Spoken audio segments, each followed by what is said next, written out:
Je me posais la question, est-ce qu'on peut relier tout ça aussi avec l'arnaque du cholestérol et des statines? Sans le moindre problème. euh, je- on arrive au stade où l'arnaque médicale, ça devient un pléonasme en fait. Oui, en fait, tout repose sur une arnaque, c'est-à-dire que le public, là en l'occurrence les médecins, vont se voir présenter une preuve dite scientifique. Oui, en fait, en résonance, dans le microcosme médical, c'est exactement ce qu'on nous a servi en guise de totalitarisme covidique. Et waouh, le cholestérol est corrélé à tout un tas de trucs. Ok. Bon, on a quand même en France un savant qui s'appelle Michel Delorgeril, qui a montré, j'ai failli dire au péril de sa vie, que toutes ces études sont falsifiées pour pouvoir vendre des anticholestérolémiants qui eux-mêmes, en fait, favorisent les crises cardiaques et de nombreux autres troubles, et à telle enseigne que chaque fois qu'un cardiologue serait tenté de ne pas prescrire de statine, eh bien, il s'est vu qualifié de meurtrier potentiel qu'il allait abréger ses patients. Et en réalité, on a très clairement montré qu'en diminuant la prescription des statines, on baissait les crises cardiaques. Et Lorgeril avait absolument raison.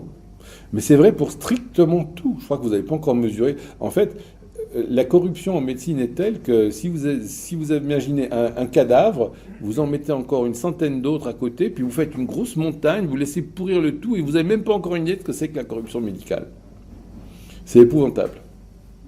Et aujourd'hui, bien sûr, l'idée c'est que comme on racle les fonds de tiroir et que ça progresse toujours plus, l'industrie va créer toujours de nouvelles drogues, toujours plus puissantes, toujours plus intimement capables de dérégler l'organisme, mais toujours sans le moindre résultat, puisque les principes, les prémices sont faux.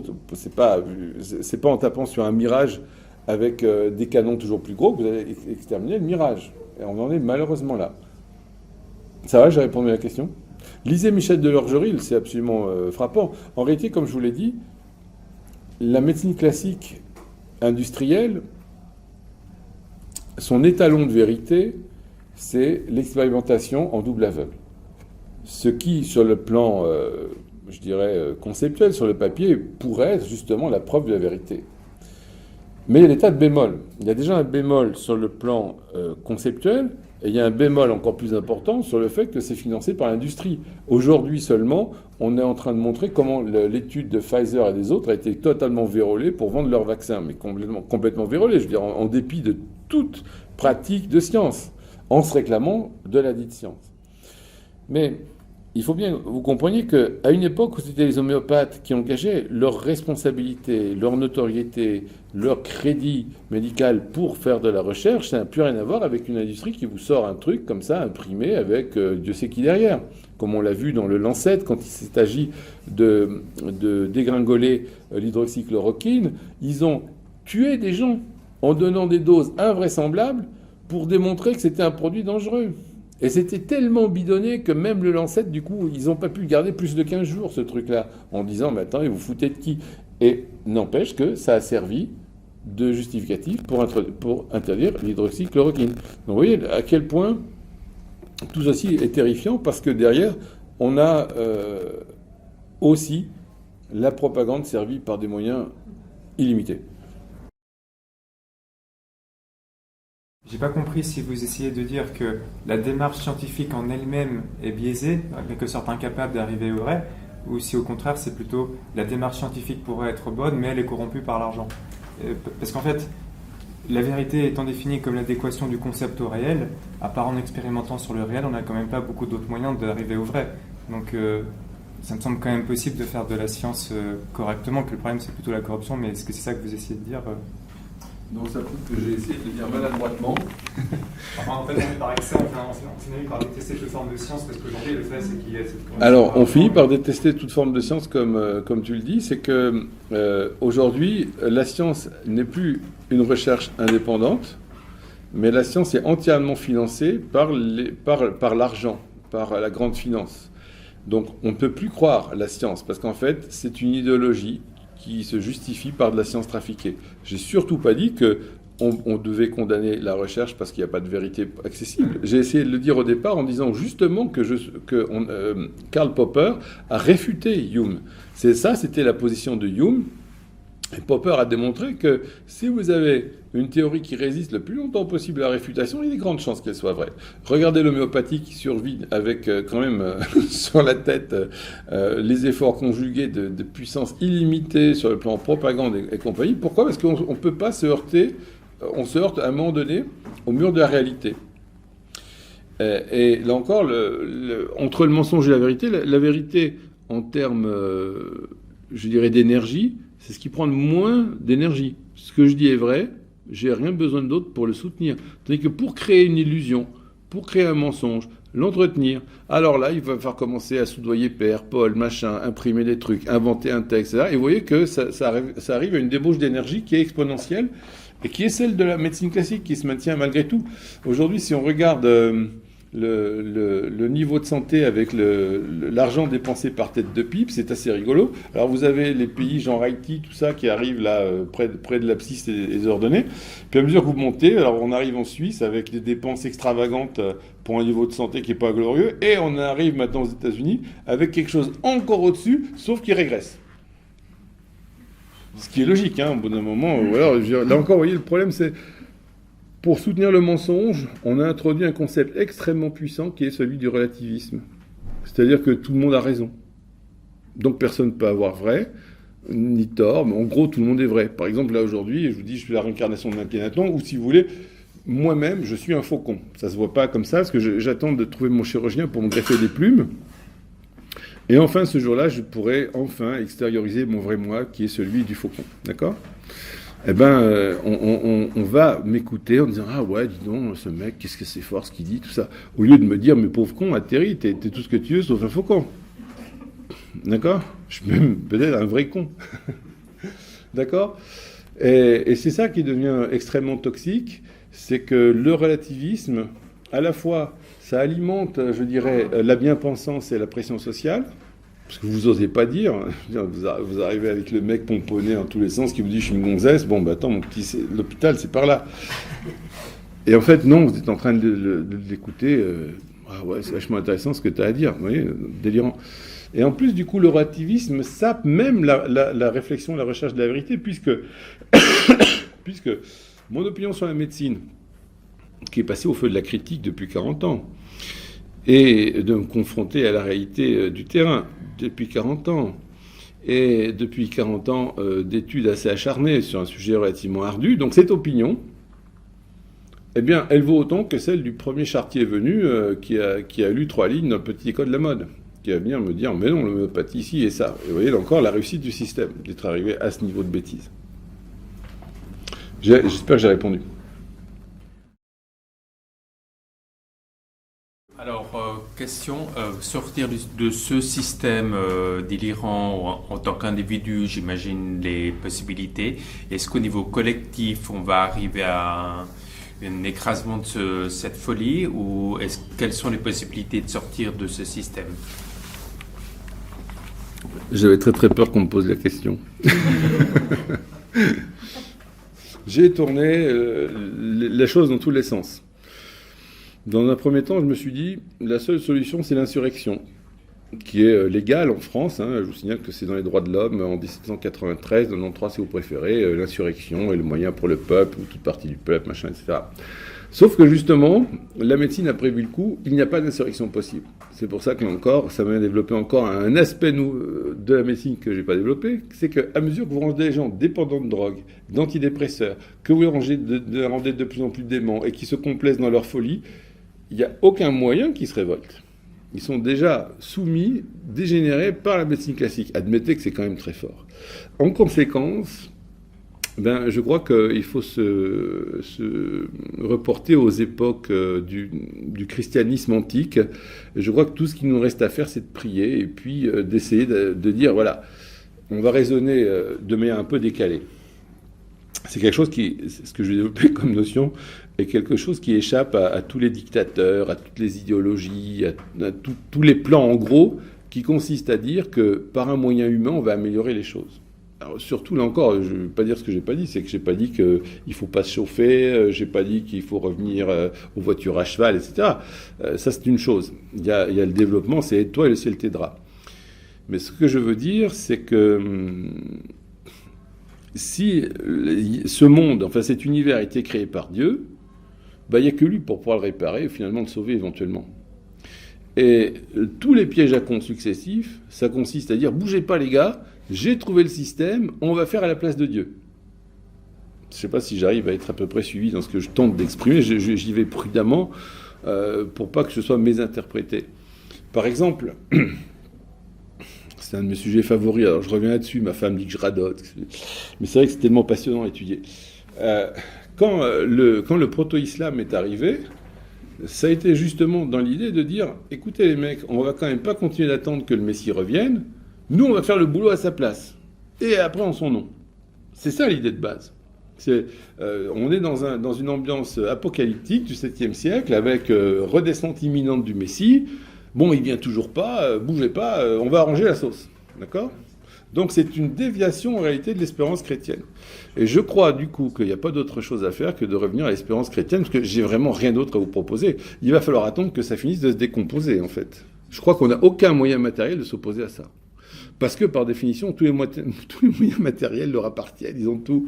Ils ont la parole, ils ont les moyens, ils ont l'électricité.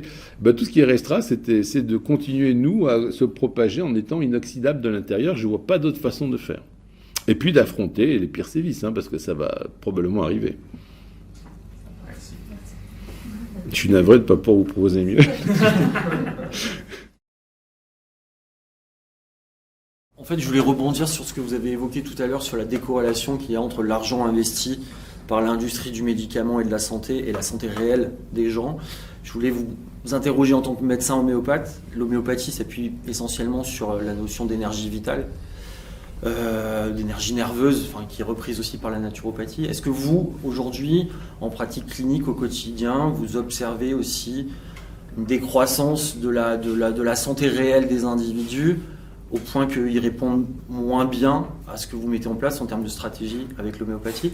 Je pense aussi à des gens comme David Little qui sont partis en Inde pour mieux soigner parce qu'ils ont a priori des populations plus réceptives au travail de fond que fait l'homéopathie. Est-ce que ça c'est vous? Est-ce que concrètement vous observez ça en pratique clinique au quotidien?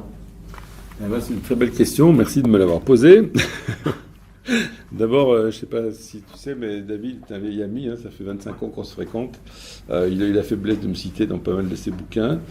Et puis, il est allé en Inde pour différentes raisons, mais c'est vrai que, de par leur histoire, de par le fait qu'en Inde aussi, il n'y a pas eu cette frénésie de déchristianisation, et qu'ils sont restés fidèles à leurs racines et à leurs traditions, c'est plus difficile d'éradiquer l'homéopathie là-bas. Cela étant, ils se sont fait quand même casser la gueule en disant pour le Covid, vous ne bougez pas une oreille, on vous écrase tous, donc ils sont tous écrasés. Alors que l'homéopathie aurait dû déjà hurler en disant attendez, vous vous faites marrer, en 2 siècles d'existence, on a toujours rigolé pour les épidémies, et c'est le fait. Moi, dans mon petit niveau, j'ai pu soigner indirectement et directement peut-être 200 ou 300 malades étiquetés Covid, puisqu'on ne pourra jamais prouver que ça l'était, mais qui sont fort bien portés en quelques heures, quelques jours. Ça, le traiter l'aigu, c'est facile. À l'heure actuelle, je vous dirais que j'ai bien vu, allez, ça fait un peu moins de 20 ans, il y a une cassure. Donc j'ai soigné maintenant 2 générations finalement, et je me suis rendu compte il y a 15 ans, un peu moins de 20 ans, que les gens étaient devenus de plus en plus cons. Pardon, je vous le dis comme célérité, là encore. Je préfère, là encore, en étant paresseux, vous faire l'économie de l'énergie. Donc, je suis obligé de vous dire ce que je constate. Alors, n'y voyez pas que je me suis glorifié, que je m'estime au-dessus des autres. J'ai des hémorroïdes, j'ai des raideurs articulaires. Avec l'âge, les raideurs se déplacent. Mais je ne pense pas avoir la grosse tête en disant que là, en restant clinicien, c'est un exercice très important d'avoir un esprit qui fonctionne sainement pour devenir médecin. J'ai tout un chapitre consacré à ça dans mes commentaires sur l'organon. Mais j'ai été catastrophé de voir que là où quelques explications suffisaient, les gens ont besoin de redemander, réexpliquer, pas comprendre, répéter. Et on voit en somme que c'est pas l'homéopathie qui est prise en défaut, c'est que la pathologie progresse de plus en plus vers cette dégradation émotionnelle et mentale. C'est-à-dire que du coup, forcément, on l'a constaté, je ne sais plus quelle est l'étude, mais elle montre que le QI dégringole de 7 points chaque génération en moyenne. Donc je vous apprends rien. Il faut quand même s'interroger sur d'où ça vient. Parce que les mecs, ils sont nourris, vaccinés, choyés, on leur apprend à se masturber maintenant dès 5 ans, tout ça, je veux dire, ils ont tout ce qu'il faut. Et avec ça, ils sont de plus en plus cons, c'est quand même étonnant. Et vous voyez, là encore, on arrive à l'imam, quoi. À un moment donné, il faut se poser des questions, tu peux pas, parce que tu es bloqué dans l'idéologie. Donc je reviens à la question, qui est que il devient beaucoup plus difficile d'obtenir un tableau cohérent de symptômes pour une prescription, parce que justement tout est rendu confus. Même aujourd'hui en médecine classique, on n'arrive plus à faire vraiment un diagnostic clair de quelque chose. On voit de plus en plus de pathologies à la mort moelle-neu, passez-moi l'expression, qui fait que vous avez des symptômes à droite à gauche, mais c'est pas une maladie de machin ou un syndrome de Schmoll. Ou alors vous avez des raretés invraisemblables qui vous ont trouvé par statistique, vous avez 4 cas mondiaux, bon, je vous en fais l'économie. Mais on voit aussi que les tableaux médicaux eux-mêmes deviennent confus. Parce que la dégradation fait que on se retrouve sur des symptômes mentaux qui sont toujours difficiles à interpréter et des gens qui sont de plus en plus difficiles à cerner parce qu'en fait, ce qu'ils viennent vous exposer comme symptômes, c'est les symptômes de leur folie. Donc, pour être performant, j'essaye de faire au plus bref parce que tout ce qu'on évoque à chaque fois pourrait faire en soi-même l'objet d'une conférence. Mais pour faire une prescription correcte, il faut bien sûr que le produit couvre les symptômes de la pathologie, mais par-dessus tout que le médicament, j'ai dit les symptômes, je recommande, il faut que le médicament couvre les symptômes de la pathologie, mais les symptômes de la pathologie, en général, sont des symptômes communs, courants, que n'importe quelle substance est capable de provoquer et donc de guérir. Inflammation, douleur, raideur, ce que vous voudrez. Mais par-dessus tout, il faut que l'homéopathicité, le niveau de ressemblance entre la drogue et le patient, couvre les symptômes rares caractéristiques particuliers du cas. Organon 153. Ça veut dire que quand vous êtes dans une situation confuse où il n'y a plus que des symptômes de la pathologie qui ne laissent plus la place à la force vitale de l'individu de s'exprimer par des symptômes caractéristiques, vous êtes dans des cas de bas niveau d'énergie et qui sont extrêmement difficiles à soigner. C'est donc en fait beaucoup plus facile de soigner une population qui a été peu allopathisée parce qu'ils vont exhiber un tableau vachement plus évident, comme j'ai pu le voir quand j'étais en Haïti après le tremblement de terre. Voilà, les choléra, pouf, à la pelle, c'est pas un problème. Il y avait 100 mecs dans la rue que je traitais. Je dormais à Pétionville dans les... Comment on appelle ça? Dans les bidonvilles avec les gens, tout ça. Et voilà, vous soyez ça, on est tour de main. C'est facile. Parce que les gens ont encore un mental et une énergie vitale qui tient la route. Moi, je me souviens encore, il y avait un mec qui avait le bras dans le plâtre, il avait perdu sa femme, ses 3 enfants dans la maison écroulée. Ben, le mec, il était même pas encore arrivé à déprimer. Alors qu'ici, les mecs, ils perdent leur poisson rouge et puis c'est le désespoir de leur vie. Ben oui, c'est dramatique, on en est là. Alors là encore, je dis pas que je suis devenu insensible à la souffrance des poissons rouges, comprenez-moi. Mais à un moment donné, vous voyez, on est dans un tel monde de folie que... voilà. Donc j'espère avoir répondu à votre question. C'est que les gens sont de moins en moins curables, parce que d'une part, leur niveau de santé s'étant dégradé, les tableaux sont de plus en plus confus, et eux-mêmes deviennent de plus en plus cons et incapables de raconter réellement et de s'observer leurs symptômes. Est-ce que moi, en tant que praticien, je peux constater comme signe objectif, il est rouge, il est gonflé, j'appuie là, il a mal, c'est pas quelque chose qui en soi est capable de me donner l'indication d'un médicament. Donc c'est très difficile. Ça répond ? Ouais, est-ce que c'est lié au fait aussi que les gens sont devenus incapables de lire leur propre symptomatologie? Oui, mais de moins en moins à l'écoute ils sont. Alors, être à l'écoute de soi-même, là encore, il faut voir jusqu'où, parce qu'après, c'est l'hypocondrie. Ouais. Mais justement, on a de plus en plus d'hypocondriaques qui vont vous raconter, ils sont prêts à vous déballer 10 pages de symptômes, si vous voulez, qui ne sont que des reflets de leur pathologie. Et c'est pas avec ça que vous allez trouver le médicament indiqué. À chaque fois, ils vont vous balader.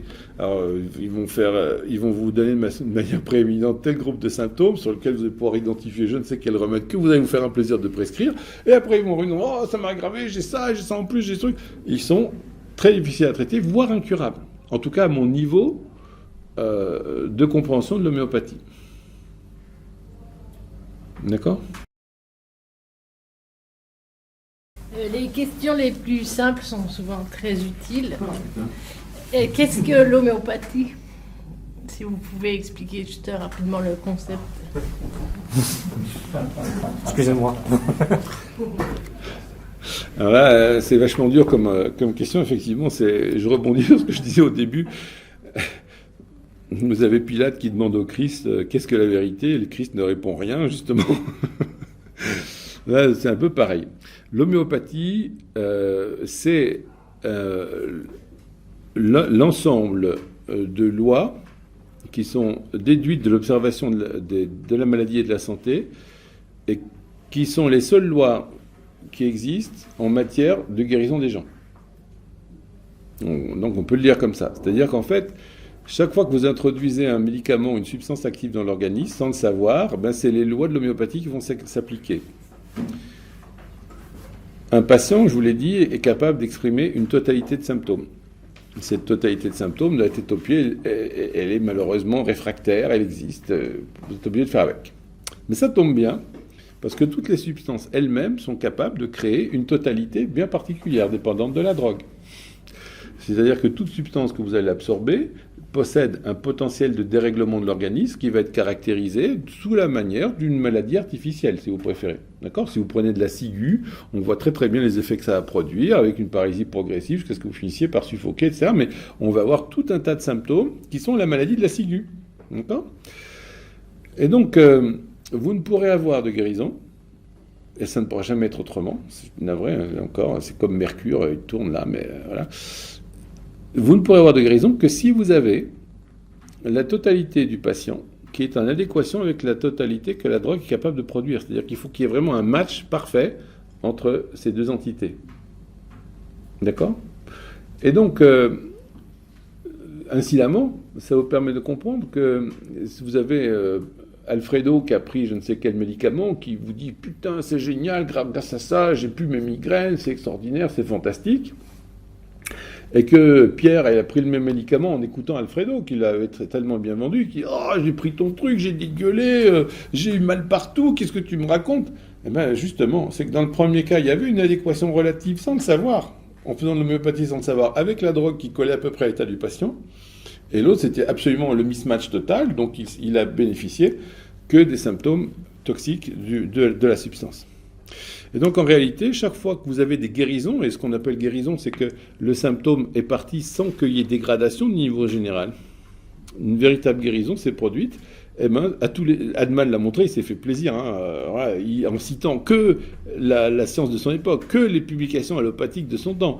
Il a montré que systématiquement, à chaque fois, c'était un effet homéopathique inconnu, mais qui était encore la énième, milliardième confirmation de la loi des semblables. En d'autres termes, vous avez cette histoire de deux totalités qui se rencontrent. Hahnemann le fonde sur l'observation, par exemple, des maladies épidémiques qui sont capables de guérir des symptômes préexistants chez les patients. Si vous prenez les oreillons, eh bien, c'était pas rare à l'époque que quelqu'un qui était porteur d'une orchide chronique, donc une inflammation chronique du testicule, chope les oreillons, et qu'après les oreillons, il n'y a plus d'orchide. Or, les oreillons ont comme complication majeure de faire des orchides. Et ainsi de suite. Autant que vous voulez, vous demandez, on a la doc, ça fait 2 siècles, vous inquiétez pas, il y a des montagnes, mais que le chat qui pète ignore, visiblement. Et cette loi, ça permet enfin de faire de la médecine une science.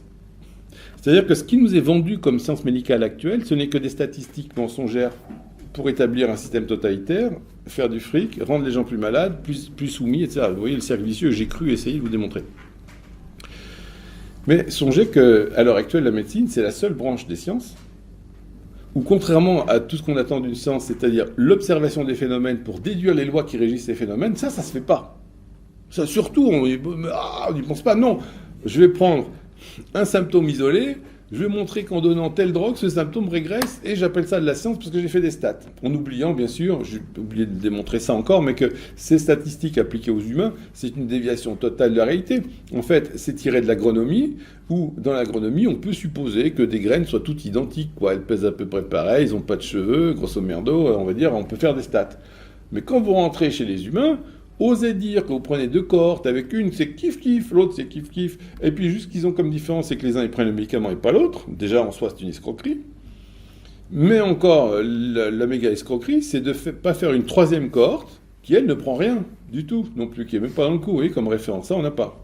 Et puis vous voyez là encore l'escroquerie qui est que en forçant, c'est ce qu'a fait Pfizer notamment, une fois l'étude, enfin j'appelle ça une étude, mais c'est quand même insultant pour la science, mais une fois le truc terminé, ils se sont hâtés de vacciner tout le monde. Et aujourd'hui, ils en sont au stade où comme alors vous allez sur le site de l'EMSI, AIM-SIB, vous avez un excellent article sur le vaccin du col de l'utérus, qui est évidemment une escroquerie, là encore, avec la science utilisée comme argument. Mais ils ont fait encore plus fort, c'est que le groupe placebo était injecté avec les... comment on appelle ça, avec les excipients toxiques du vaccin pour noyer le bruit de fond. Vous voyez? Donc, bouge pas, t'as une inflammation là. Bon, regardez, le groupe témoin aussi, donc on s'écrase, vous voyez? Mais on arrive à un niveau de travestissement de la science qui est juste hallucinant. Voilà. J'espère que j'ai répondu. Donc, en fait, vous n'aurez aucune autre manière, à ma connaissance, de guérir que en satisfaisant les lois de l'homéopathie. Alors, je suis désolé, ça porte un nom, ça s'appelle l'homéopathie. Après, vous avez la médecine chinoise qui fait des bonnes choses en bougeant les manières dont l'énergie se déplace, mais on n'agit pas par l'introduction d'un principe médicamenteux. C'est encore différent. Et après, il y a des guérisons qui nous échappent, évidemment, et des mecs qui volent, tout, mais c'est plus de mon ressort. C'est la suite de ma première question et ça rallonge un peu celle-là. La question courte, c'est où est la doc? La question longue, où est la documentation? Et la question longue, pour être plus précis, c'est je connais peu sur l'homéopathie. Comment je peux faire pour avoir une meilleure opinion? Et en particulier, où est-ce que je peux trouver, d'une part, un exposé des faits que les homéopathes ont recueillis pour asseoir leur théorie, et d'autre part, le résumé des théories qu'ils ont construites pour rendre compte de ces faits. Où est-ce que c'est le mieux exposé? Parce que je ne pourrais pas tout lire non plus. Ça fait plaisir, ce garçon est sur la pente savonneuse qui met la vérité. Au début, ça fait mal au cul, mais après, tu vas voir. La réponse, elle est très simple. La médecine, c'est pas de la scolastique. C'est-à-dire qu'en fait, aujourd'hui, dans un état de dégénérescence de l'art médical, c'est devenu de la scolastique. C'est-à-dire c'est du commentaire, de texte, de l'opinion de Pierre, de Paul, des statistiques, des lectures, des surlectures. Moi, j'aimerais que, une fois de temps en temps, juste une fois, t'es un mec qui vaccine à tour de bras, et puis qui continue de nier que ce qu'il a injecté puisse nuire, mais qui reçoivent dans son bureau les parents dont ils ont massacré l'enfant, avec la mère en pleurs, de voir comment leur gamin était transformé en légumes, et de peut-être se poser des questions. Ça, t'as jamais. Les mecs qui font des statistiques, eux, ils sont derrière un burlingue, bien aseptisé, avec je te manipule des chiffres. Comme je vous l'ai dit, c'est l'inauguration de la statistique en prenant une entité virtuelle qu'on appelle la population. Alors, dans ces conditions, pour t'épargner des kilotonnes de lectures et de commentaires divers et variés, le mieux, je crois, c'est de plonger à sa source. On a un très grand homéopathe qui s'appelait Adolphe Lippe. C'est écrit LIPPE. Mais attends, je vais finir mon propos, t'inquiète pas, je suis content de voir ta soif d'apprendre. Lippe était surnommé, pour deux raisons, le prince de l'homéopathie.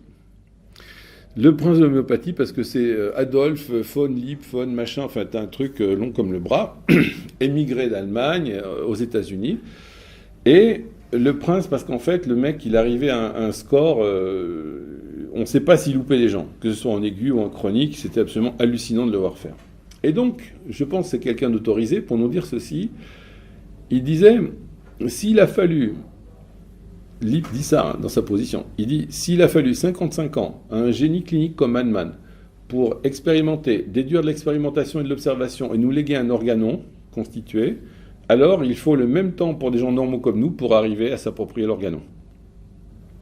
Donc ce que tu dois faire, c'est approprier l'organon, prendre l'organon, le démonter, le découper, le désosser, le critiquer et voir si ce que Hahnemann écrit est soutenable ou pas. Et pour ça, le boulot est déjà fait, si je peux dire. En fait, moi, mon boulot, c'est de faire le perroquet de Hahnemann, ou si tu préfères le marchepied.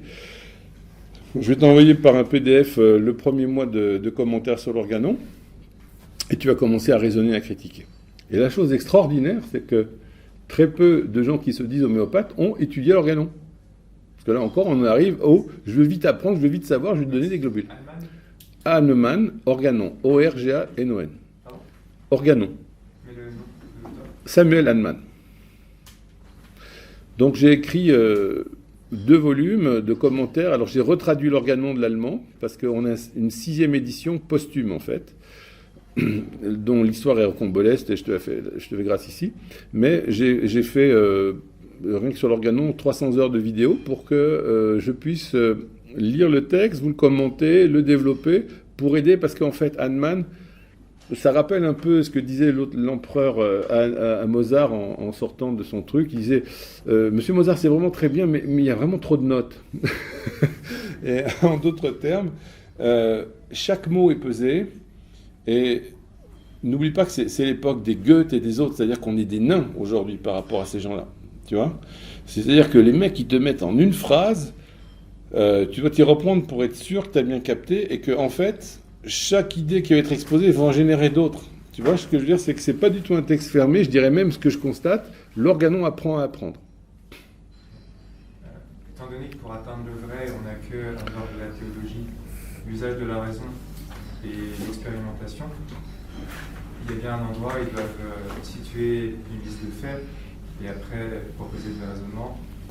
C'est dans l'Organon, c'est pour ça que je te propose d'aller directement à sa source et de critiquer. Si c'est bien fait, normalement on arrive à retrouver assez facilement l'information, enfin sans passer 50 ans à lire.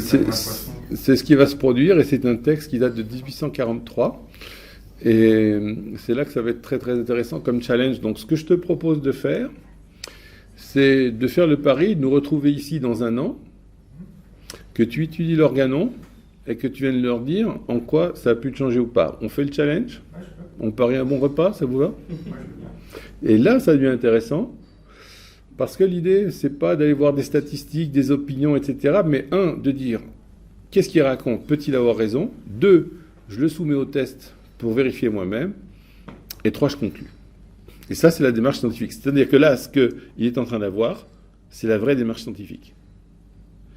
Aujourd'hui, quand j'ai des médecins qui osent me dire « Oh, mais l'homéopathie, c'est du sucre. » Mais je lui dis « C'est juste ahurissant. » Et le même personnage va me dire « Rapportez-moi des preuves. » D'accord ? Là où je veux en venir, c'est que ça pourrait sembler vrai si c'était quelque chose qui ne s'occupe pas de la santé des gens, de la vie d'autrui et de la guérison. Ce que je veux dire, c'est que le vrai mouvement que j'attendrais de la part de quelqu'un qui est réellement médecin, et non pas qui fait de la scolastique, c'est de dire, le mouvement qu'il a, lui, c'est il est au sommet de son trône, et Sa Majesté attend qu'on lui apporte des éléments pour éventuellement qu'il les observe. Je dis autre chose, je dis que toi, mon coco, en tant que médecin qui est dans les tranchées, dans le vomi, dans la merde, dans la souffrance, dans les pleurs, tu es satisfait de ce que tu fais à tes malades ? Est-ce que tu es heureux de constater que les mêmes mecs qui viennent dans ton burlingue année après année, toujours plus malades, toujours à renouveler tes ordonnances, est-ce que tu es satisfait de voir qu'ils sont soumis à une médecine incroyablement scientifique et qu'au lieu d'être guéris, chaque année, ils sont en décrépitude de leur santé ? J'attends donc que ce mec-là ait une démarche de médecin. Ils me disent je vais voir à apprendre à essayer. Je veux dire, je prendrai n'importe quel mec, un garagiste, je lui dis j'ai une technique pour pouvoir changer les 4 pneus de la bagnole en 3 minutes. Il va me dire je vais essayer. Le garagiste, il va pas dire oh, j'attends que tu viennes me raconter sur la théorie, comment ça fait. Le garagiste, il est à l'affût. Tu vois ce que je veux dire ? La démarche du garagiste sera plus scientifique que celle du médecin sur son trône qui attend qu'on veuille bien lui démontrer à sa science. Parce que là encore, on n'est plus dans une science, on est dans des gens qui sont malheureusement injectés d'idéologie et qui ont, là encore, toute répugnance à voir changer le paradigme, on va dire, mais c'est pas loin de la psychose. En fait, je vais te dire quelque chose, et ça c'est un défi que je te mets tout de suite. Tu n'as que des grands noms qui se sont convertis à l'homéopathie. Si tu regardes un mec comme Bonninghausen, baron, conseiller d'État, le mec, il était en train de crever de la tuberculose, il décrit ses symptômes à Hahnemann, il ne l'a même pas examiné, l'onflé. Hahnemann lui dit, cher baron, vous allez prendre Pulsatilla, machin, paf. Il était déclaré perdu, il était mourant. Prend Pulsatilla, il crache plus, il bave plus, en 3 semaines il est rétabli, qu'est-ce qui s'est passé ? Et toujours c'est comme ça, le même étonnement devant les faits.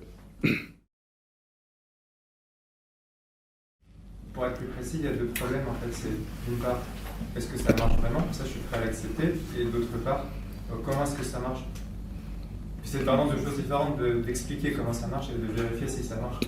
Ce que tu me dis là, comment ça marche, et expliquer. Alors que ça marche, c'est une chose, on va le constater, et normalement toute personne honnête doit le constater. Le comment ça marche, ça devient intéressant. Parce que tu vas te rendre compte très rapidement que vous me faites entrer dans des choses que je ne voulais pas aborder. La question de la science, comment il s'appelle celui qui a écrit Tristotorpique? Lévi-Strauss. Lévi-Strauss dit que la question de la science, c'est pas de répondre aux questions, c'est pas de répondre, mais de poser les bonnes questions.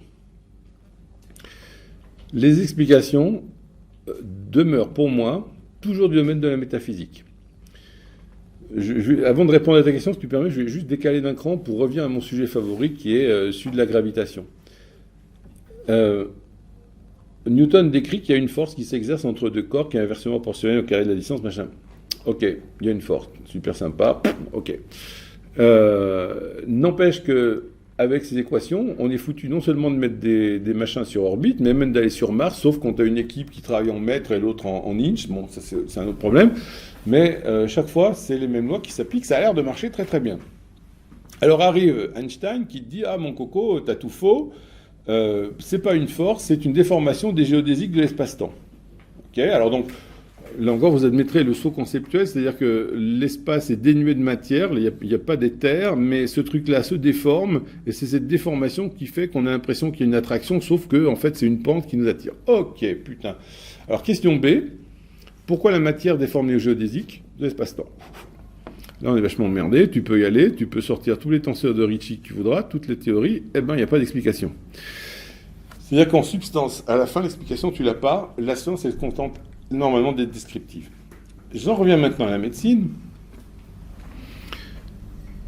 La médecine actuelle est basée sur la captation des découvertes qui ont été faites dans la science dure, chimie, physique, qui elles-mêmes ont progressé par ce qu'on appelle le réductionnisme. C'est-à-dire qu'en démontant les trucs, en regardant on a l'atome, tout ça.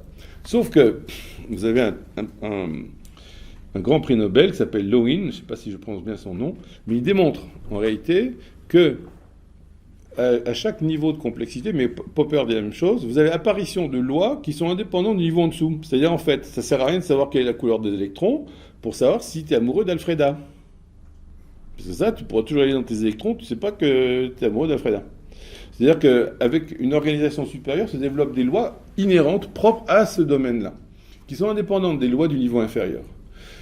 Là où j'essaye de vous amener, c'est que, à part dans les sciences dures pour savoir comment est fait le bois, la matière, le machin, très bien, mais c'est pas avec ça que vous allez pouvoir appliquer quelque chose d'utilisable pour guérir les gens avec la biologie. En d'autres termes encore, ce que je veux vous dire, c'est que le réductionnisme en médecine ne fonctionne pas. Ça ne fonctionne pas pour la bonne et simple raison, qui est que on le voit déjà au niveau des gènes qui s'expriment, qui sont réprimés, qui ne s'expriment pas, etc., avec une complexité de malade, à laquelle on va encore rajouter les histones qui vont contrôler l'expression des gènes, et encore à laquelle il faudra ajouter le fait que l'eau du vivant est elle-même structurée en strates et en couches. Comme l'a montré le professeur Henry, comment c'est son nom? C'est Marc Henry, qui a montré que justement l'eau est structurée et que nominalement on pourrait enregistrer en super haute résolution toute notre vie juste en la codant avec la flotte qui est à l'intérieur de nous. Et je vous rappelle en passant qu'on est fait de 99% de flotte, justement.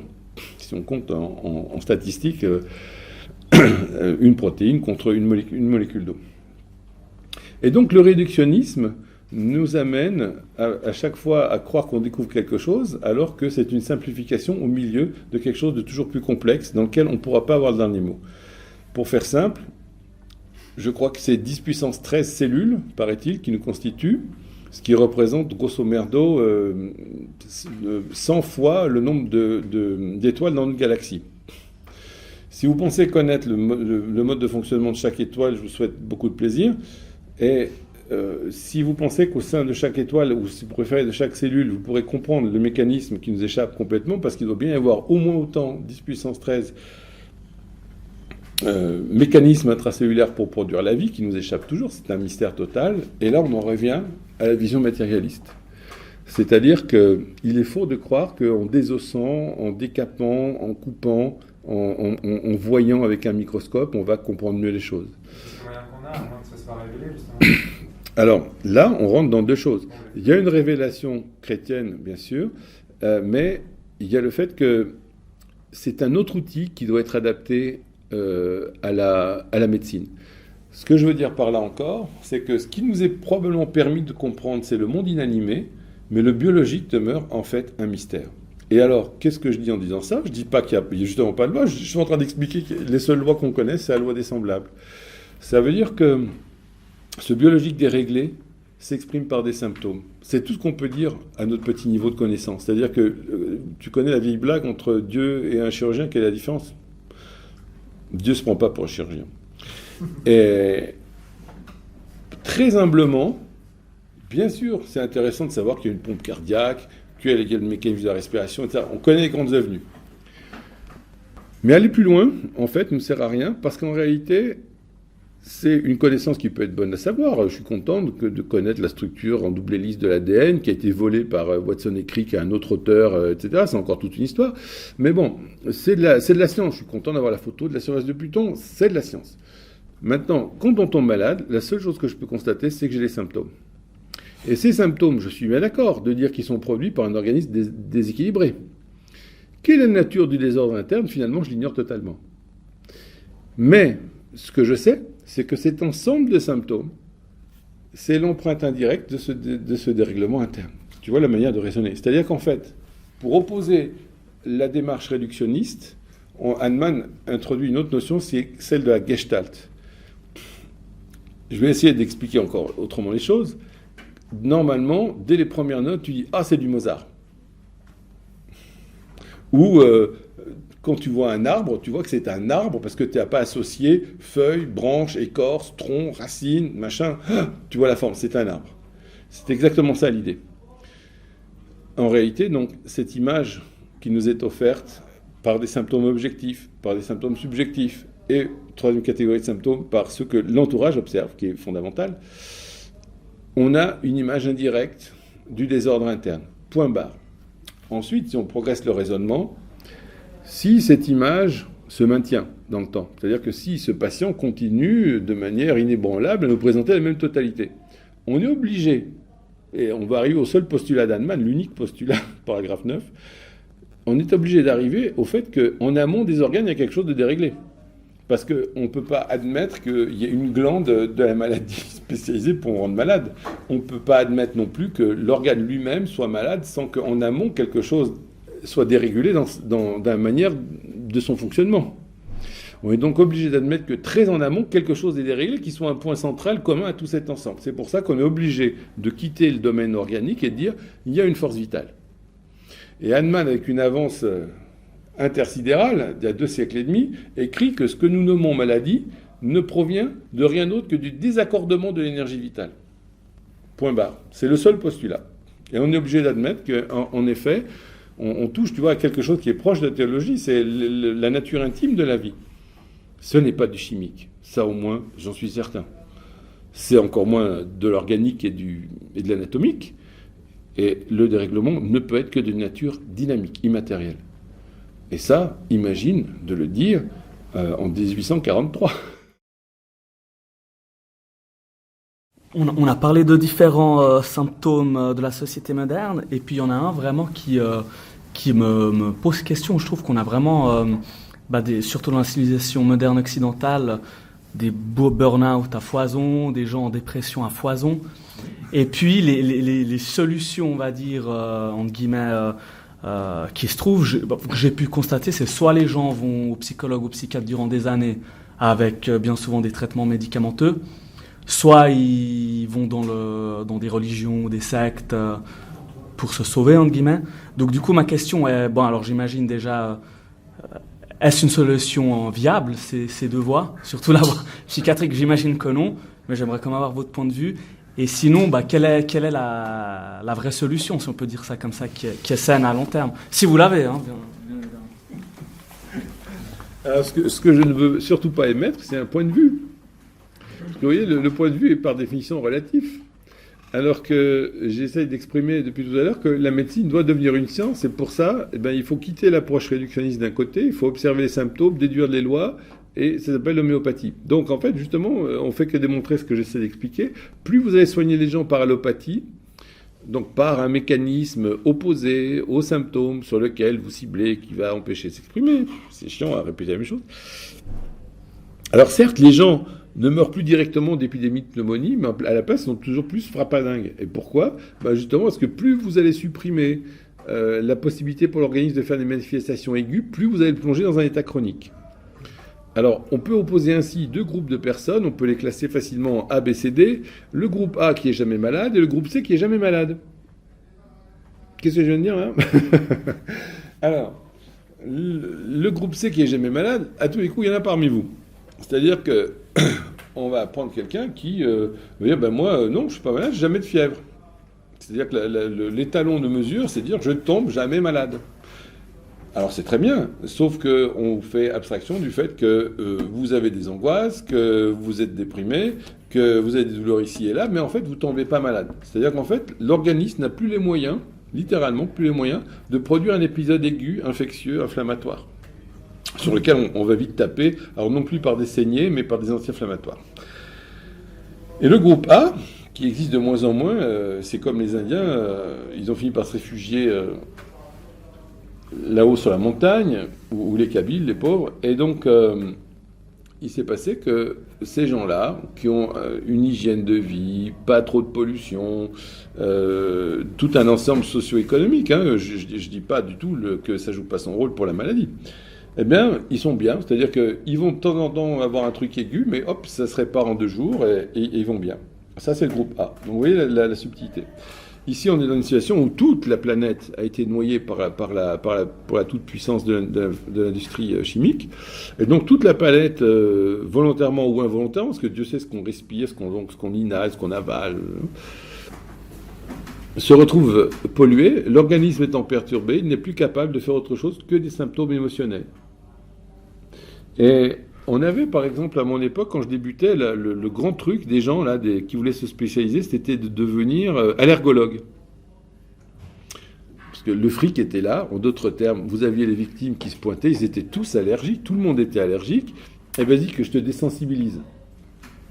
Alors là, ça représentait une manne céleste, parce que le même mec, vous alliez le revoir aller 10, 15 fois, et même plus, en inoculant, vous voyez, là encore on arrive à un degré de bêtise pour adopter un système qui de manière évidente pose problème, mais on continue d'adhérer. Et puis après que ces épisodes d'allergie il y en a quand même moins maintenant, c'est plus un sujet d'actualité trop, maintenant qu'est-ce qu'on a ? C'est les maladies auto-immunes. Mais personne ne cherche à vous dire, tiens au fait c'est marrant, on parle plus d'allergie. Pourtant, si on regarde dans les choses, l'allergie, c'est une manière inconsidérée de réagir à un facteur étranger, exogène, explosif. Et là, maintenant, on ne réagit plus à un facteur exogène, mais on réagit contre ses propres cellules qu'on attaque. Et soit dit en passant, c'est par définition ce qui se passe par l'inoculation de la thérapie génique Covid, où vous allez vous retrouver avec une cellule qui vous appartient, qui vous fabrique une protéine étrangère contre laquelle, forcément, il faut réagir. C'est la définition même de la maladie auto-immune. Alors, du coup, forcément, en 4 générations, les gens sont de plus en plus fous, dépressifs et dingues. C'est ce que je viens de vous expliquer. Et donc, la seule solution serait de dire, les mecs, on arrête tout. C'est-à-dire que moi, je prendrais le défi de prendre une ville, soignée par 15-20 homéopathes, et on verrait la différence. Tiens, ce serait une très bonne cohorte. J'aimerais bien faire ça. Seulement, ça ne sera pas faisable. Mais en effet, si l'humanité était soignée par l'homéopathie, c'est facile de parier qu'en quelques générations, vous ne reconnaîtriez plus les gens. Et du coup, sociétalement, en plus, ça provoquerait des sacrés changements, parce qu'on aurait de plus en plus de gens qui pensent sainement. Alors qu'aujourd'hui, l'idée, c'est de penser pervers, dans tous les sens du terme. Alors, vous venez d'en parler brièvement, le fameux traitement de haute technologie qui a été appliqué entre 1 tiers et 2 tiers des gens. Quel est l'effet sur l'énergie vitale et surtout sur la conscience et éventuellement l'âme, et est-ce qu'il est traitable par homéopathie ? Vous posez 10 questions en une, vous êtes dur avec moi. D'abord, je voudrais rebondir sur l'histoire de la haute technologie. C'est-à-dire que c'est l'imagerie d'Épinal du mec en blouse blanche penché sur son appareil, et la croyance inculqué depuis l'enfance que seule la science, grâce à des instruments, nous permettra de progresser. Alors qu'en réalité, juste en étant assis sur une chaise et en observant les choses, on peut en effet arriver à faire bien mieux qu'avec ces investissements toujours plus délirants. Je peux vous sortir une anecdote qui va vous faire comprendre ce que je veux dire. À un moment donné, il y a Einstein et sa femme qui visitent l'observatoire du mont Wilson. Alors, c'est Hubble qui les fait visiter, et puis on dit, regardez, le télescope, machin, énorme, et le machin, tout ça, et puis ça coûte tant, etc. Et à la fin de la visite, la mère Einstein, elle dit à Hubble, mais alors, tous ces investissements, tout cet appareillage, ça vous sert à quoi? C'est une démarche profondément juive et intéressante à voir. Et Hubble lui dit, c'est pour explorer l'univers, c'est pour mieux comprendre l'univers. Alors du coup, elle se marre, elle dit, mais alors en somme, vous faites juste la même chose que mon mari, sauf que lui, il le fait sur le dos d'une vieille enveloppe. Et ça, c'est quelque chose qu'il faut profondément intégrer dans ce que j'appellerais soit on est gentil, on va dire l'illusion, soit dans la mise en scène, ce qui est probablement plus la réalité, de la science, avec toujours plus de pognon. C'est comme l'Ukraine, vous savez, ils font 30 milliards, 500 milliards, encore un peu plus, tout ça. Et bien là, c'est la même histoire. On vous l'avance sous la forme de technologie, alors que c'est faux. On s'enfonce de plus en plus dans le néant. Parce qu'il n'y a plus rien d'inventé. Il n'y a plus rien qui sort de rien. C'est juste des technologies dans cette croyance aveugle à l'Auguste Comte qu'il y a un progrès infini. Là, on arrive en cul-de-sac en réalité. Donc, en tout cas, une maladie auto-immune, pour qu'elle se déclare après une telle injection, je pense que ça peut prendre entre 3 et 5 ans. Pour ceux qui ne meurent pas tout de suite, parce qu'ils ont peut-être ceux dont le sort est le plus à envier, hein, vous savez, vous avez un catalogue, les mecs qui tombent comme des mouches, et ça ne choque personne, et surtout pas les médecins. J'en reviens justement à cette position du médecin, qui me fait vomir la médecine. C'est que si on avait des gens, et c'est ce que dit Hahnemann dans le paragraphe 1, que la plus haute et même l'unique vocation du médecin, c'est de rétablir la santé des gens malades, c'est ce qu'on appelle guérir. Ça semble être altruiste, mais c'est pas vrai. Et combien de médecins sont conscients de ça? Et donc, si ces médecins avaient cet état d'esprit, ils diraient « il est en train de se passer quelque chose, je ne peux pas le nier ». Mais au lieu de ça, au contraire, on a un mécanisme de réduction de dissonance cognitive. C'est le même que quand vous avez acheté votre bagnole, vous avez cherché à vous dire « ah ouais, j'ai fait le bon choix, ouais, qu'est-ce qu'elle est bien, tout ça, voilà. » Bon, et bien là, les gens qui organisent la chose savaient compter sur l'abrutissement du corps médical et ce mécanisme de réduction de dissonance cognitive pour dire surtout, c'est pas moi j'ai tout bien fait comme on m'a dit de faire. Et la réponse à une des questions que je posais dans un article qui date d'avril-mai 2020, c'est-à-dire comment ils vont faire pour dissimuler la chose. En fait, c'est les premiers qui devraient voir qui vont surtout se boucher les yeux. Et avec l'asservissement des gens, ils voient les gens mourir autour d'eux, leurs proches, et là encore, pas de réaction. Par contre, le canari, attention, on ne touche pas au canari. Et c'est là que, franchement, on tombe des nues. Donc voilà ce que je voulais vous dire. En fait, ça fait tic-tac, tic-tac, tic-tac, tic-tac, très probablement. Et alors, ce qui va être l'occasion de sortir de nouveaux diagnostics, de nouvelles drogues, tout est prêt. Vous voyez l'idée ? Et en fait, le plan final, on ne peut pas faire l'économie de penser que c'est l'extermination. C'est-à-dire qu'on arrive à une situation où les élites ont résolu le problème des élites. Alors d'abord, quand vous êtes milliardaire, si c'est plus de se payer une troisième, une cinquième villa, machin, non. L'idée, c'est de vouloir façonner le monde. Vous voyez, on arrive à quelque chose qui est vraiment dans le domaine de la psychopathologie dont je vous parlais en démarrant. Et le problème des élites, c'est de se maintenir, c'est-à-dire qu'il n'y ait pas de révolution. C'est de continuer à être dans le fronton. Le problème jusqu'à présent, c'était les classes moyennes.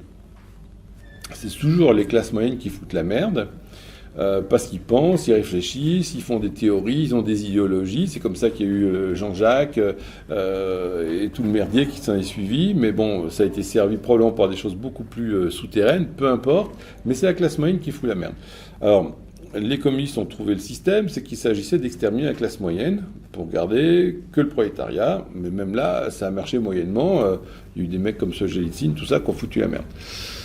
Et là, il semblerait que la solution, ça passe par l'extermination et de la classe moyenne et du prolétariat. Comme ça, il n'y aura pas d'emmerde. On va se retrouver peut-être 500 millions, 1 milliard d'élus sur la planète, et puis les vaches seront bien gardées. Visiblement, c'est le chemin que ça prend. Et je ne suis pas le seul à penser, là. Franchement, il suffit juste d'avoir un minimum de logique. Je demande qu'à avoir tort, hein, notez bien, hein, personnellement. Voilà. Le camarade Staline a dit pas d'homme, pas de problème. Voilà, le camarade Staline a dit pas d'homme, pas de problème. Bien vu. Avec l'homéopathie. Alors, le traitement, j'ai plusieurs choses. C'est que ici, on se retrouve devant des cellules qui ont été génétiquement modifiées, qui produisent une saloperie.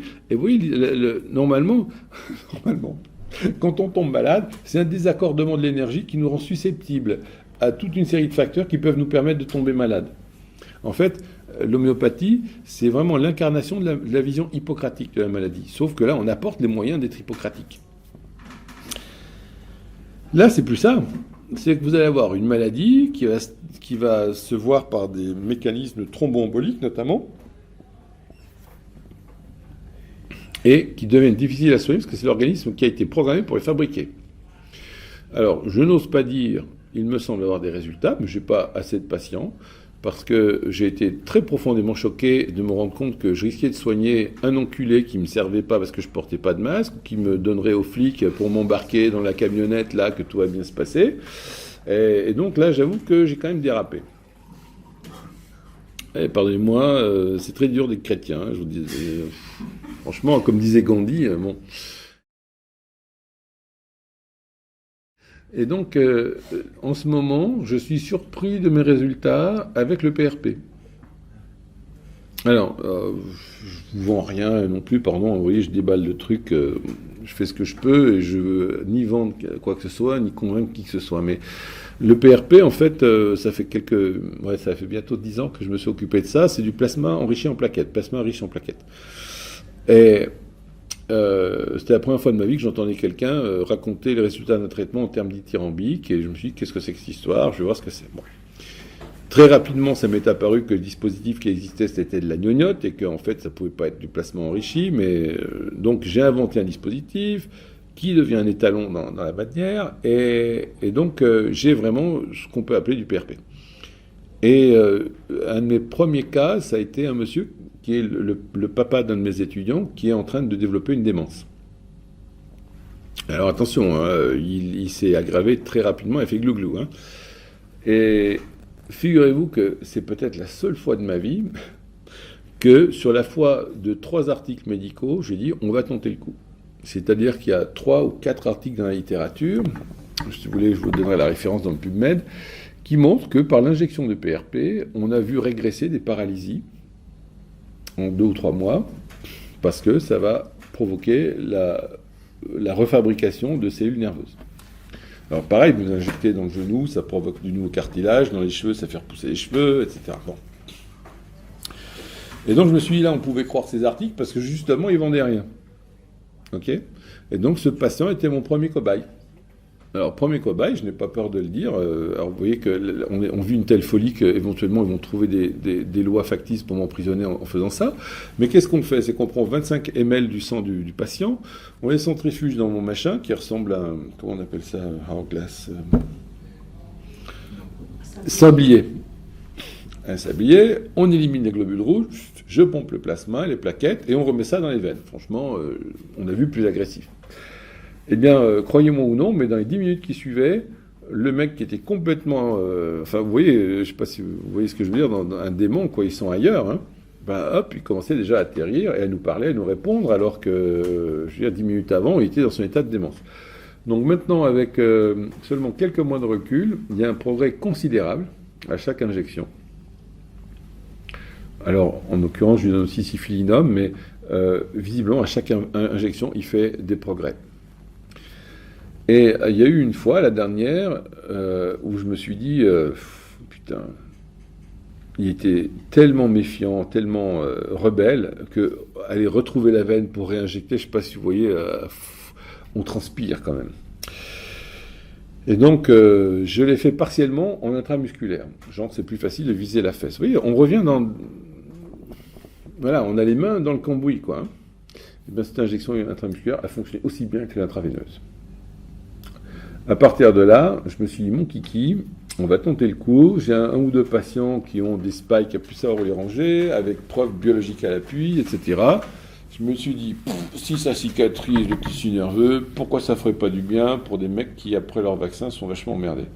Et bien, sur déjà maintenant 3-4 cas, j'ai la preuve que par la simple injection intramusculaire de PRP, ça fait un bien énorme. Et vous voyez, là encore, j'essaye d'être ouvert et d'expliquer pourquoi vous n'avez pas d'autre chemin scientifique que l'homéopathie, mais que, en l'occurrence, de prendre le propre sang du patient pour lui réinjecter et susciter les mécanismes de réparation, je n'ai pas le sentiment de violer les cas en principe. Donc vous voyez, la médecine, c'est d'être pragmatique. Mais le pragmatisme, ça ne veut pas dire qu'on est capable de se dévoyer non plus. Vous voyez, il y a des rails. Et donc voilà, j'ai l'impression, mais pour l'instant je n'ai pas encore assez de cas, qu'une simple injection intramusculaire, ça fait du bien. D'ailleurs, du coup, pour tout vous dire, j'ai un de mes amis très cher avec lequel je travaille parce qu'il a renoncé à la psychiatrie. Il m'a dit, j'en ai marre, écoute, j'ai vu 100 ou 150 alcooliques, je suis arrivé à rien, je laisse tomber la psychiatrie. Je veux faire du PRP, je vais m'amuser avec toi. Donc je lui dis, viens, allez, on va se faire un truc. Voilà. Donc voilà comment ça se passe la médecine, c'est un compagnonnage. Et du coup, on s'est mutuellement piqué nos fesses. Vous voyez, là encore, l'idée, c'est de comprendre chose que probablement les gens de l'establishment ne sont jamais réellement fait injecter. Hein. Vous avez vu, on voyait sur YouTube, vous avez des fausses seringues qui permettent de donner l'illusion qu'on vous a injecté et tout, c'est grandiose. Il y avait, je ne sais plus quel ministre belge, alors là, c'est les Belges, vous avez vu la vidéo, les mecs qui lui injectent dans le bras sans enlever le capuchon de l'aiguille, non. Alors là, c'était encore plus fun. Mais donc, toujours deux poids, deux mesures, sauf que là, c'est la médecine, et c'est aussi l'une des grandes leçons de l'homéopathie, c'est qu'on a torturé des animaux, on a massacré des gens pour faire du profit de manière illimitée, alors que l'homéopathie nous montre que c'est que l'expérimentation sur nous-mêmes qui nous permet d'apprendre quelle est la pathologie de la drogue, et que chaque homéopathe doit aussi se rendre malade pour comprendre l'effet du médicament. Donc vous voyez que c'est une toute autre démarche que là, soi-disant, sous couvert de science. Vous voyez, l'autre, je reviens à mon personnage sur son trône en or qui attend qu'on lui apporte les preuves, sa sérénité. Pendant ce temps-là, il continue de les saigner. Non, c'est intolérable comme position, c'est pas digne d'un médecin. Tout à l'heure, vous avez répondu à mon collègue là, en disant qu'effectivement, vous avez vu un shift il y a 20 ans où les gens sont devenus un petit peu moins performants. Est-ce que vous avez, peut-être concomitamment à l'introduction de ce qui n'est plus du biologique mais de la technologie, constaté un même ressaut dans la qualité des patients et de la santé, et en 2020 et en 2021? Je redoutais qu'on me pose la question, c'est fait. Je craignais qu'on me pose cette maudite question. C'est indiscutable. Je suis navré, si vous me posez la question, je pense que vous l'avez observé vous-même. Disons que moi, ce qui m'intéresse de savoir, c'est si vraiment il y a deux choses ou une seule. Expliquez-vous. 2020, avec l'arrivée d'un nouvel agent et d'un nouveau tableau clinique très polymorphe et multisystème, et 21 avec la pseudo-solution qui, alors là, c'est clair, est absolument radicale. Ouais, je fais la même constatation que vous. C'est-à-dire qu'on avait un shift qu'on pourrait qualifier un peu linéaire en pente arithmétique, et là, les choses semblent vraiment s'accélérer. Pour moi, c'est clair. C'est pour ça qu'honnêtement, je répugne aujourd'hui à faire de la consultation. Je suis navré de vous le dire froidement, mais aujourd'hui, vous voyez, quand j'allais en Haïti sur mes propres deniers, pour soigner des gens qui n'avaient pas d'argent, qui étaient exposés à un choléra qu'on leur avait importé en plus, ils ne demandaient rien, ils n'avaient pas de moyens pour soigner, j'étais déjà bien persuadé que ces gens-là avaient un meilleur état d'énergie, un niveau d'intellect et émotionnel meilleur que le nôtre, et que les sous-développés, c'était nous en fait. Ça, j'avais bien compris. Mais aujourd'hui, oui, c'est malheureusement encore plus patent. Et, ce qui est vraiment étonnant, ce qui me perturbe, et à vrai dire, je n'ai pas de réponse, c'est que vous avez des gens qui sont dans une situation de fanatisation, il faut appeler les choses par leur nom, et il y a une sorte de thanatos, d'attraction pour le processus de mort, et bientôt ils vont s'excuser d'être vivants, en fait. J'ai l'impression que c'est ça. C'est-à-dire que dans un premier temps, vous allez devoir vous excuser de produire du CO2. Après, vous allez devoir vous excuser de chauffer, parce que on pourrait très bien se passer de chauffage. Je crois qu'en France, ils ont déjà dit que les employés des sociétés, il ne fallait pas qu'ils aient d'eau chaude. Pourquoi avoir de l'eau chaude? Et vous voyez, l'idée, et c'est toujours comme ça dans le socialisme, si vous étudiez le déclin de Rome, c'est que vous avez un texte qui est merveilleux de l'empereur Julien, dans lequel il s'en prend aux habitants de la Syrie en disant comment ça se fait que vous vous plaignez dans vos marchés de ne plus avoir, je sais plus plus de viande, je crois, alors que vous pouvez très bien vous contenter de volailles, etc. C'est-à-dire que d'une manière générale, vous voyez, les gens qui instaurent la pénurie vont avoir le malin plaisir de s'en retourner contre ceux qui se plaignent de la dite pénurie qu'ils ont eux-mêmes générée. On arrive exactement à ça, pour que petit à petit, les gens finissent par s'excuser d'être encore vivants, mais bougez pas, on va s'occuper de ça aussi. C'est absolument terrifiant. C'est-à-dire que là, c'est le stade ultime de la maladie, où ils sont tellement dingues qu'ils vont trouver normal de crever, en s'excusant. La génération de jeunes adultes qui arrivent veut déjà ne plus faire d'enfants pour sauver la planète. Voilà. Et donc, vous voyez, la doxa est déjà là, et vous voyez qu'il y a un objectif. Alors, si on parle softement de dépopulation, sauf quand vous avez vu les gens crever dans des circonstances affreuses, là encore, c'est facile, les statistiques, c'est propre. Vous voyez, la scolastique, c'est bien. Mais effectivement, leur objectif, ça va être probablement de... Vous vous rendez compte, ça fait au moins 6 milliards de macaques d'ici les 5-10 ans qui arrivent. Moi, je vais investir dans les pompes funèbres, je vous annonce tout de suite. Et là encore, vous voyez, c'est la progression de ce que j'appelle la psychose enquistée, résistante à toute tentative d'altération. Parce que quand vous leur dites, attends, chérie, je veux dire, il y a encore des milliards de kilomètres carrés où on peut planter, donner à bouffer à tout le monde, il n'y a pas de problème, machin. Non. Tout argument rationnel que vous pourrez exposer sera disqualifié invariablement. Parce que c'est une psychose. Moi, je suis admiratif. Alors, vous voyez, le mot fanatisme est prononcé. Mais le fanatisme, il faut deux choses. Alors là aussi, oh là là, vous me faites ouvrir des parenthèses, mais l'homéopathie explique ce comportement de dégradation de niveau de santé parce que c'est un mécanisme qu'on appelle psychotique. C'est-à-dire qu'on a la fixation des idées.